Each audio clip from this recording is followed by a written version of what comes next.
Hello everyone and welcome back to the series of your PYQ analysis. तो आज हम जिन topics की बात करने वाले हैं वो है आपके फंडामेंटल राइट्स, फंडामेंटल ड्यूटीज और आपके directive principles of state policy, that is your DPSP. ठीक है, स्टार्ट करने से पहले हम एक बेसिक डिफरेंस देख लेते हैं इन तीनों टर्म्स के बीच में क्या है. ठीक है, फंडामेंटल राइट्स क्या है?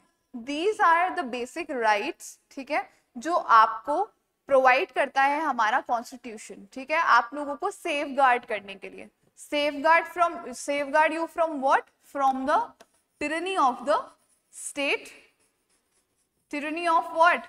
tyranny of state plus private individuals. आपके साथ में किसी भी तरीके का क्या नहीं हो, कोई भी अनजस्ट ना हो, उससे आपको प्रोटेक्ट करने के लिए आपको क्या प्रोवाइड करता है constitution? Your fundamental rights, the basic rights which every citizen of India must have. Okay, then comes your fundamental duties. Fundamental duties जो है आपके राइट्स के साथ में कुछ ड्यूटीज आती हैं. ठीक है, जिनको आपको as a responsible citizen, what? As a responsible citizen fulfil करना होता है. ठीक है, so those duties are what? your fundamental duties. जैसे कि आपकी टोटल 11 ड्यूटीज है. you should what? you should save the cultural heritage of the country. you should respect the national flag, national emblem, symbols of the nation. ठीक है, ऐसी बहुत सारी fundamental duties mentioned है आपके कॉन्स्टिट्यूशन के अंदर. ठीक है, मूविंग ऑन, आपके DPSPs. DPSP क्या है आपके? Your directive principles of state policy. मतलब स्टेट जो पॉलिसी बनाएगी, गवर्नमेंट जो भी पॉलिसी मेकिंग करेगी, उसके लिए कुछ डायरेक्टिव्स दिए हुए हैं हमारे कॉन्स्टिट्यूशन के अंदर, कुछ इंस्ट्रक्शंस दिए गए हैं हमारे कॉन्स्टिट्यूशन के अंदर कि इन चीजों को दिमाग में रख के आपको पब्लिक के लिए कोई भी पॉलिसी बनानी है. ठीक है, so directive principles are nothing but those instructions which the government has to keep in mind while making your policies. ठीक है, आई होप आप बेसिक डिफरेंस समझ पाए होंगे डायरेक्टिव प्रिंसिपल्स, फंडामेंटल ड्यूटीज और फंडामेंटल राइट्स के बीच में. ऑलराइट, आगे चलते हैं हम. एग्जाम के अंदर आपका ये टॉपिक बहुत इंपॉर्टेंट है.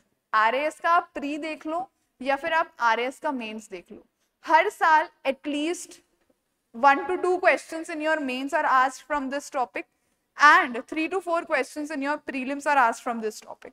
So this topic is very important. 2013 से लेकर 2024 के प्रीलिम्स के अंदर इन टॉपिक से रिलेटेड जो जो क्वेश्चंस आए हैं वो कवर करने की हम कोशिश करेंगे इस पर्टिकुलर सीरीज में. ठीक है, आगे चलते हैं हम हमारे फर्स्ट क्वेश्चन की तरफ, जो कि पूछा गया था आपके 2024 के अंदर. अभी रिसेंट जो एग्जाम हुआ था प्रीलिम्स का, RAS का, उसमें ये क्वेश्चन पूछा गया था. क्वेश्चन क्या बोल रहा है? That fundamental rights provided by which of the following group of articles are guaranteed only to the citizens of India. मतलब इनमें से कौन से राइट्स हैं जो सिर्फ सिटीजन्स ऑफ इंडिया के पास में है, जो फॉरेनर्स आते हैं हमारे यहाँ पे, जो रेजिडेंट्स होते हैं उनके पास नहीं है, सिर्फ जो रजिस्टर्ड सिटीजन है इंडिया का सिर्फ उसके पास है. देखो क्या ऑप्शंस दिए हैं: 20, 21, 25, 30, 15, 16, 19, 30, 14, 20, 23, 30, 15, 21, 25, 28. सपोज करो आपको नहीं पता है कुछ भी, आपने रट्टा मारा था, आप भूल गए. ठीक है, अब हम इसको लॉजिकली सॉल्व करने की कोशिश करते हैं. हमें पता है आर्टिकल 21 बहुत कॉमन है, आए दिन न्यूज़पेपर में रहता है, सबसे कॉमन आर्टिकल है जो सब लोगों को पता ही होता है. राइट, आर्टिकल 21 क्या बोलता है? आपका right to life and personal liberty. ठीक है, अब राइट टू लाइफ तो सिर्फ सिटीजन्स को नहीं दे सकते हम, वो तो हमें हर एक ह्यूमन बीइंग को देना पड़ेगा. मतलब राइट टू लाइफ तो अगर हम लॉजिकली सोचते हैं तो वो सिटीजन्स के पास भी होना चाहिए और फॉरेनर्स के पास भी होना चाहिए, डेफिनेटली होना चाहिए. राइट, तो हम अगर राइट टू लाइफ को हटा दें तो हमारे दो ऑप्शंस चले गए, क्योंकि दोनों में क्या है? आपका आर्टिकल 21 है.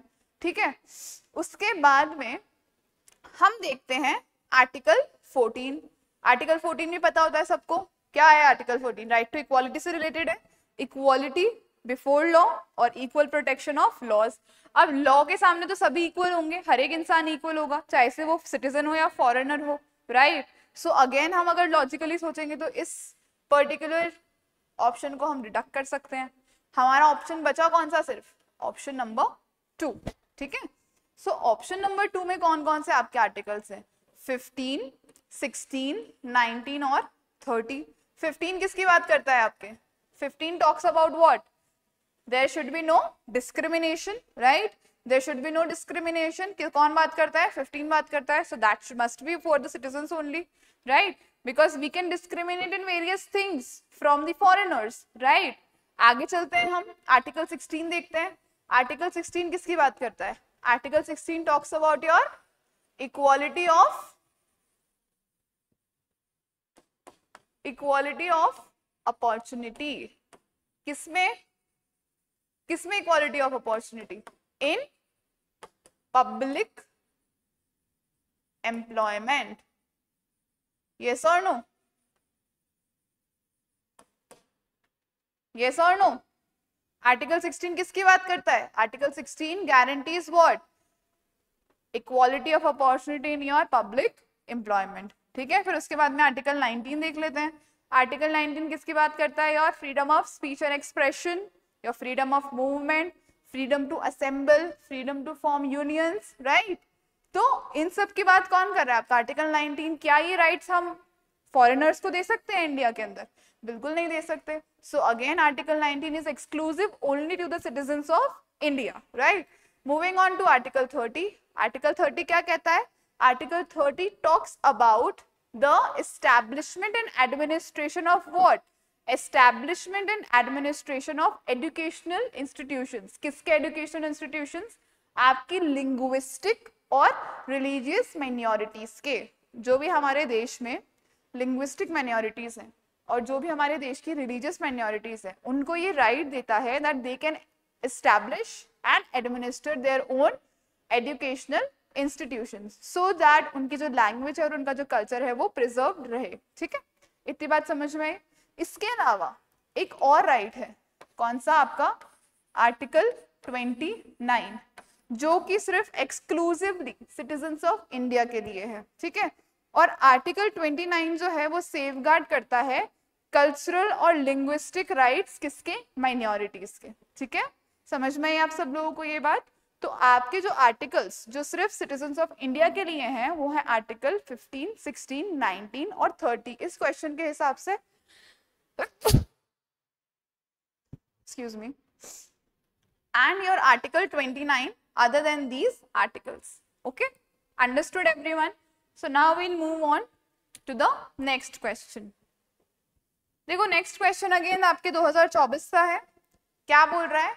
In which year it was inserted in the Constitution of India that Indian state shall secure free legal aid to any citizen by reason of economic or other disabilities. Free legal add का जो provision है हमारे किसमें, DPSPs में, directive principles में, वो कौन से ईयर के अंदर ऐड किया गया था, ठीक है। So the year in which the free legal aid was added, कौन सी, सबसे पहले हम देखेंगे फ्री लीगल एड कब ऐड किया गया, कौन सी कॉन्स्टिट्यूशन अमेंडमेंट एक्ट के थ्रू ऐड किया गया। तो हमें पता है 42nd कॉन्स्टिट्यूशन अमेंडमेंट एक्ट के थ्रू ऐड किया गया था, यस और नो। कब हुआ था 42nd constitution amendment act, it was in 1976, ठीक है। और फ्री लीगल एड कौन से आर्टिकल में आता है आपके, आर्टिकल 39A। आर्टिकल 39A में क्या आता है आपका, फ्री लीगल एड। तो आपका करेक्ट ऑप्शन कौन सा हो जाएगा, option 4, that is 1976। I hope you have understood free legal add क्या होता है। अगर किसी को नहीं पता है तो हमारे चैनल के ऊपर इसका एक यूट्यूब के ऊपर वीडियो बना हुआ है, आप जाके और उसको देख सकते हो। बेसिकली गवर्नमेंट प्रोवाइड करती है फ्री में क्या, लीगल एड। जो लोग सक्षम नहीं होते हैं अपना केस खुद लड़ने के लिए, जिनके पास पैसे नहीं होते हैं या कोई भी और उनकी मजबूरी होती है, तो गवर्नमेंट उनको क्या प्रोवाइड करवाती है, गवर्नमेंट उनको एक पब्लिक प्रोसिक्यूटर प्रोवाइड करवाती है जो उनके बिहाफ पे उनका केस लड़ता है, ठीक है। इसके ऊपर एक डिटेल वीडियो हमने बना रखा है, आप जाके हमारे यूट्यूब चैनल के ऊपर देख सकते हो। समझ में आई बात, तो आपको समझ में आया। आर्टिकल 39A के तहत आपका फ्री लीगल एड क्या किया गया आपके कॉन्स्टिट्यूशन के अंदर, ऐड किया गया in your DPSPs article 39A। कौन सी कॉन्स्टिट्यूशन अमेंडमेंट एक्ट के थ्रू?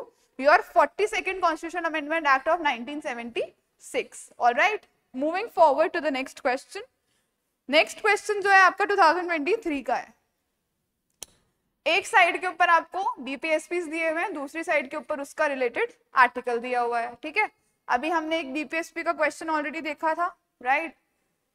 फर्स्ट ऑप्शन ही देख लो आपका क्या है, equal justice and free legal add. अभी अभी हमने देखा, यस और नो। फ्री लीगल एड जो है वो आपके कौन से आर्टिकल के अंदर है? Article 39A। ये हमें पता है, कैसे पता? अभी हमने क्वेश्चन देखा। अब सोचो, अगर कोई बच्चा 2023 का ही क्वेश्चन पेपर देख के जाता, एनालाइज कर, देखना नहीं इंपॉर्टेंट नहीं है, उसको एनालाइज करता, उसका थोड़ा आगे का पढ़ता, तो 2024 में वो जो क्वेश्चन आया था वो इजीली अटेम्प्ट कर सकता था। यही हमारा रीजन है, सोल रीजन एनालिसिस करने का PYQs का, सो दैट हम जो आगे आने वाले क्वेश्चंस है उस टॉपिक से रिलेटेड, उसमें किसी भी तरीके की कोई भी गलती ना करे, ठीक है। तो आर्टिकल आपका जो 39A है वो डील करता है आपके इक्वल जस्टिस और फ्री लीगल एड से, ठीक है। अब जैसे ही आपने ये एक चीज सॉल्व करी, ठीक है, आपके दो ऑप्शंस एलिमिनेट हो गए, क्योंकि आपको क्या पता है? आपको पता है कि ए का आंसर क्या होगा? ए का आंसर 2 होगा। अब ए का आंसर 2 यहाँ पर भी दिया हुआ है और यहाँ पर भी दिया हुआ है, तो ये जो दो ऑप्शंस थे ये तो आपके क्या हो गए? कट हो गए, ठीक है। इतना बात समझ में आया आपको? दूसरा अपन देखते हैं, दूसरा क्या दिया हुआ है यहाँ पर? Protection of the environment. Environment protection किसके अंदर दिया हुआ है आपके? Do you have any idea? Comment section के अंदर कमेंट करके हमें जरूर बताना। आपका इन्वायरमेंट का जो प्रोटेक्शन है वो आपके आर्टिकल 48A के अंदर दिया हुआ है। यस और no? You people are aware of it? DPSP में जब हम आर्टिकल्स पढ़ते हैं, आर्टिकल वाइज डीपीएसपी, तो आर्टिकल 48A में आपका क्या दिया हुआ है? Protection of environment, right. बहुत अच्छा प्रिंसिपल है, ये नया प्रिंसिपल है। सो आर्टिकल 48A के अंदर आपका प्रोटेक्शन ऑफ इन्वायरमेंट है। अब बी का क्या हो गया? बी का आंसर इज 1। सो बी का आंसर 1 कहाँ दिया हुआ है? आपके ऑप्शन 2 के अंदर। तो दो वो सॉल्व करते ही आपको अपना आंसर मिल जाएगा, ठीक है। आपका आंसर क्या है? Correct, option number 2। फिर हम राइट टू वर्क की बात करेंगे। Right to work is your what? Article 41। Yes और no? Right to work is your article 41 and protection of monuments is your article 49. all right, so this is the way you do, ठीक है। आपको किस तरीके से पता चला आपको डीपीएसपीज को कैसे अप्रोच करना है? आपको डीपीएसपीज का आर्टिकल पता होना चाहिए, ठीक है, कौन सी अमेंडमेंट से ऐड हुआ है वो पता होना चाहिए। तो ये चीजें जब आपको पता होंगी तो आप इससे रिलेटेड एक भी क्वेश्चन मिस नहीं करके आओगे अपने एग्जामिनेशन में, ठीक है। आगे चलते हैं हम। नेक्स्ट क्वेश्चन 2021 में पूछा गया था ये। Which of the following is not true about the objectives of the Right of Information Act? Right to Information Act पता है सबको? RTI, yes or no? Right to Information Act पता है? अगर नहीं पता है तो जाकर हमारा YouTube वीडियो देख सकते हो आप लोग। So Right to Information Act जो है वो बहुत इंपॉर्टेंट है आपके एग्जाम के लिए। अब इसके अंदर क्या पूछा गया है कि क्या उसके ऑब्जेक्टिव्स नहीं है, ठीक है। ये चीजें देखना बहुत जरूरी है। ये जो नॉट वर्ड होता है ना, ये बहुत बार आपको आंसर गलत करवा देता है। तो क्वेश्चन को बहुत ध्यान से पढ़ना बहुत ज्यादा इंपॉर्टेंट है, ठीक है, तभी आप उस क्वेश्चन का जो है करेक्ट आंसर दे पाएंगे। आगे चलते हैं हम। क्या बोल रहा है ये? Which of the following is not true about the objectives of Right of Information Act? पहला क्या बोल रहा है कि कौन सा ऑब्जेक्टिव नहीं है? To empower citizens, yes. Right to information act citizens को एम्पावर करता है, यस और नो? सिटीजन्स को एक क्या प्लेटफॉर्म दे रहा है वो गवर्नमेंट से इंफॉर्मेशन लेने के लिए, यस और no? Second, to promote what? Transparency and accountability in the working of the government, yes of course. Right to information जब हमें मिलता है, ठीक है, सो गवर्नमेंट की जो अकाउंटेबिलिटी है हमारी तरफ, गवर्नमेंट की जो जवाबदेही है हमारी तरफ, वो बढ़ जाती है। और जब जवाबदेही बढ़ेगी तो जो ट्रांसपेरेंसी है सिस्टम के अंदर वो बढ़ेगी, सिस्टम और ज्यादा ट्रांसपेरेंट बनेगा, ठीक है, हमें सब चीजों के बारे में पता रहेगा, we will be informed by for everything. तो this option can also not be. दोनों चीजें करेक्ट हैं, right. To empower the women and weaker sections of the society. क्या राइट टू इंफॉर्मेशन सिर्फ विमेन और वीकर सेक्शंस के लिए है या फिर वो सभी लोगों के लिए है? Obviously it is for everyone. So particularly women और वीकर सेक्शंस के लिए तो कोई प्रोविजन अलग से नहीं है। So I don't think this statement is correct, right. ये दोनों स्टेटमेंट्स तो करेक्ट हैं, I don't think this is correct. Fourth statement हम देख लेते हैं, to make a democracy work for the people in real sense. Yes, substantial democracy के लिए आपका इंफॉर्मेशन लेना जरूरी है, so this statement is also correct. तो कौन सी स्टेटमेंट करेक्ट नहीं है? Your third statement, that to empower women and weaker sections of the society. Why? Because right to information जो है वो किसको एम्पावर कर रहा है? वो हर एक सिटीजन ऑफ इंडिया को क्या कर रहा है? एम्पावर कर रहा है। ठीक है, समझ में आई इतनी सी बात? आगे चलते हैं हम, moving on to the next question. Identify, देखो 2021 का क्वेश्चन है ये, identify the correct pair mentioning the directive principles of state policy in the constitution of India. Again हमने जो अप्रोच देखी थी 2023 के अंदर, क्या अप्रोच थी? डीपीएसपी और उसका आर्टिकल, कंसर्न्ड आर्टिकल। ठीक है, क्या बोल रहा है ये? Identify the correct pair, correct pair पूछ रहा है ये। Equal justice and free legal add, कौन सा है ये? कौन सा है? आर्टिकल 42 है क्या? नहीं, अभी हमने पढ़ा था। कौन सा है? Article 39A। तो आपका फर्स्ट ऑप्शन क्या हो गया? एकदम गलत हो गया। ठीक है, समझ में आ रहा है ना आपको हम किस तरीके से सॉल्व कर रहे हैं ये? तो आपका जो आर्टिकल क्या बोलते हैं 42 है, वो तो फ्री लीगल एड से डील नहीं करता। It deals with what? It deals with article 39A। Free legal add है जो किस में आता है? आपके आर्टिकल 39A के अंदर। Then there is equal pay for equal work for both men and women, article 39। Yes, definitely it is correct. Article 39 के अंदर यही तो प्रोविजन है। आर्टिकल 39 के अंदर इक्वल पे का प्रोविजन है और आर्टिकल 39A के अंदर क्या है? आपका फ्री लीगल एड का प्रोविजन है। ठीक है, तो आपका जो ऑप्शन नंबर 2 है वो एविडेंटली क्या हो जाता है? करेक्ट हो जाता है। विलेज पंचायत वाला आपका एक ऑप्शन है, सो विलेज पंचायत जो है it is not in this article, तो ये ऑप्शन आपका वापस से क्या हो जाता है? आपका ये ऑप्शन गलत हो जाता है। क्यों? क्योंकि विलेज पंचायत का रीऑर्गेनाइजेशन 41 में है या फिर 40 में है? It is in article 40। Okay, so this option against become what? Wrong. Then organisation of agriculture and animal husbandry, article 43 के अंदर दिया हुआ है। क्या आर्टिकल 43 में है ये? No, this is what? This is your article 48। Article 48 में ही तो दिया हुआ है ना ये। यस और no? So this is all about your DPSP का ये वाला क्वेश्चन। तो आप एक थीम को जब समझ जाओगे तो आप जो भी रिलेटेड क्वेश्चंस आएंगे डीपीएसपी से उससे उसको इजीली सॉल्व कर सकते हो। ठीक है, moving on to our next question. Next question देखो 2018 का है, 2018 का। Select the chronological order of the following judgments dealing with fundamental rights। Fundamental rights से रिलेटेड ये जजमेंट्स हैं कुछ, इनका हमें क्रोनोलॉजिकल ऑर्डर देखना है। ठीक है, तो सबसे पहले हम लोग स्टार्ट करते हैं। देखो हमें पता है कि सबसे पहला जो इनिशियल केसेस हुए हैं उनमें क्या है? आपका ए.के. गोपालन है। ए.के. गोपालन कब हुआ था? 1950 के अंदर हुआ था। ठीक है, तो हमारा जो फोर्थ केस है वो क्या है? सबसे नंबर 1 पे है। सबसे पहले कौन सा हुआ था आपका? ए.के. गोपालन कब? 1950 के अंदर। ठीक है, ए.के. गोपालन ने किसके बारे में जजमेंट दिया था? आपके right to life and liberty के बारे में, आर्टिकल 21। यस और नो? तो जैसे ही हम ये डिसाइफर करते हैं कि सबसे पहले फोर्थ हुआ था, तो देखो 4 नंबर 1 पे 3 जगह है, तो हमने एक को एलिमिनेट कर दिया, बाकी और सब जगह के ऊपर क्या है?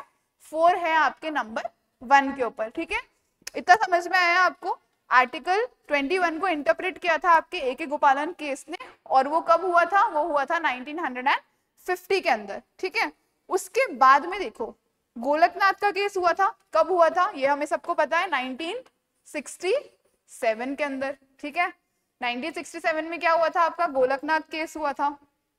अब गोलकनाथ केस ने क्या बोला था?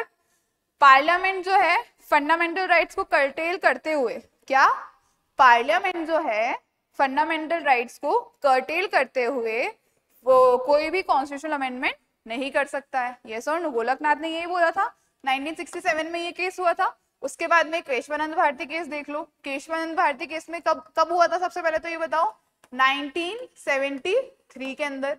बहुत लैंडमार्क जजमेंट था। यहाँ पर सुप्रीम कोर्ट ने क्या दिया था आपका? Basic structure doctrine. यस और no? Doctrine of basic structure दिया था आपके केशवानंद भारती केस में। 1973 के अंदर हुआ था ये केस। उसके बाद में आपका हुआ था मिनर्वा मिल्स का केस। कब हुआ था आपका? 1980 के अंदर, ठीक है, 1980 में हुआ था मिनर्वा मिल्स का केस, यस और नो? अब इसका क्रोनोलॉजिकल ऑर्डर देख लो आप। सबसे पहले आपका AK गोपालन है 4, उसके बाद में कौन सा है आपका गोलकनाथ 1967 1, 4 के बाद में 1 कहां पर है? इन ऑप्शन नंबर 3। तो दो अगर केसेस आपको पता है श्योरिटी के साथ में, so you can easily solve this question. First और फोर्थ ऑप्शन ऑब्वियसली आपका रॉन्ग हो जाएगा, ठीक है। देन मूविंग ऑन, आपका Kesavananda Bharati case 1973 option number 2, and then your option number 3 is your Minerva mills case जो कब हुआ था 1980 के अंदर। So this is the correct chronological order of your cases related to your fundamental rights. ठीक है, समझ में आया आप लोगों को? Moving on, next question की तरफ बढ़ते हैं हम। अब देखो यहाँ पर ये डायरेक्ट पूछ रहा है, which of the following were the members of Swaran Singh committee of 1976? सबको पता है स्वरण सिंह कमेटी की रिकमेंडेशन से आपकी क्या ऐड हुई थी? आपकी फंडामेंटल ड्यूटीज ऐड हुई थी। क्या ऐड हुई थी? फंडामेंटल ड्यूटीज, ठीक है। फंडामेंटल ड्यूटीज किसकी रिकमेंडेशंस पे ऐड हुई थी? आपके स्वरण सिंह कमेटी की रिकमेंडेशंस के ऊपर, ठीक है। कब हुई थी ये? स्वरण सिंह कमेटी की रिकमेंडेशंस कब मिली थी हमें? 1976 के अंदर। कब मिली थी? 1976 के अंदर, ठीक है। तो अब ये क्या पूछ रहा है क्वेश्चन कि इनमें से कौन मेंबर नहीं थे, ठीक है। हमें शॉर्ट पता है ये चीज कि AR एंटोले जो थे, he was there in the Swaran Singh committee, ये हमें शॉर्ट पता है, ठीक है। सो जिसमें ऑप्शन 1 नहीं है हम उसको हटा देते हैं। तो ऑप्शन 4 के अंदर फर्स्ट दो आपको सारे नहीं पता होंगे, चलो ठीक है हमने माना, लेकिन हमें ये पता है कि AR एंटोले थे, ठीक है। SS रे थे, SS Ray was also there, we short know it, क्योंकि हम जब whenever we read this about the Swaran Singh committee we read these things, right? SS Ray was there. Option second जिसमें नहीं है उसको हटा दो, सब में है option second, so SS Ray was definitely there. Haridev Joshi, I haven't heard his name, ठीक है, in the Swaran Singh committee, okay, so मैं इसको भी कंसिडर नहीं करूंगी, ठीक है। अगर आप लोगों को आंसर नहीं पता है डायरेक्टली तो हम इस तरीके से इसको अप्रोच करने की कोशिश करते हैं। Then CM Stephen के बारे में I am sure that yeah he was surely there, okay. So now see where option number 4 is not there. कहाँ पर नहीं है ऑप्शन नंबर 4 आपके? इसमें नहीं है ऑप्शन नंबर 4, इसको हम हटा देते हैं, ठीक है। अब क्या बोल रहा है? 1 2 3 4 और 1 2 4।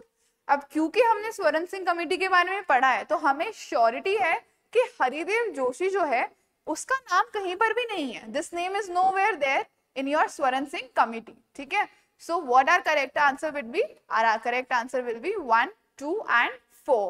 That is your AR Antole, SS Ray and CM Stephen. ठीक है? So this will become your correct answer. Okay? तो आज के लिए हम सिर्फ यही क्वेश्चंस डिस्कस करने वाले हैं। इसके साथ में आपको नेक्स्ट वीडियो के अंदर आगे के जो भी क्वेश्चंस हैं, आपके जो भी पीछे का सीक्वेंस रहा है वो आपको हम बताने की कोशिश करेंगे। Till then try to see your PYQs in that sense कि आप उससे कुछ सीखो, ठीक है। Start learning from your previous year questions. आप एक बार एक ट्रेंड समझ में आ गया आपको तो आप आगे के जो क्वेश्चंस आने वाले हैं RS प्री के अंदर उनको प्रिडिक्ट कर पाओगे, ठीक है। So study in that way. All the best for your preparation. Thank you so much.